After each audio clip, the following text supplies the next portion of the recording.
ఈరోజు నీ ఎదుటి ఎర్ర సముద్రము ఉండి అది నీకేదో ప్రమాదకరంగా కనిపిస్తున్నట్లయితే దేవుణ్ణి విశ్వసించు, దేవుణ్ణి నమ్ము.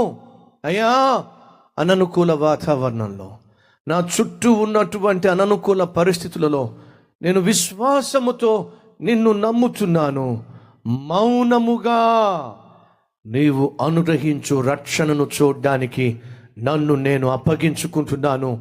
నాకు మార్గము తెరువు, నన్ను తరుముతున్న శత్రువును అంతమొందించు, అనగా ఆ శత్రువును నిరోధించు.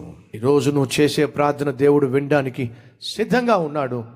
ఆనాడు ఏ రీతిగా ఇశ్రాయేలీయులను తన వాగ్దాన భూమికి నడిపించడానికి దేవుడు మార్గము సరళం చేశాడో, నిన్ను కూడా ముందుకు నడిపించటానికి, చేర్చవలసిన గమ్యస్థానానికి చేర్చటానికి అననుకూల వాతావరణం మధ్య దేవుడు నీ పక్షమును అద్భుతము చేయబోతున్నాడు.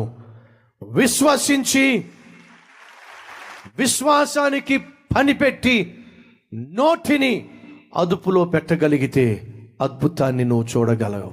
విశ్వాసము నీ జీవితంలో నిశ్శబ్దాన్ని ఇస్తుంది, నెమ్మదినిస్తుంది, సమాధానం ఇస్తుంది.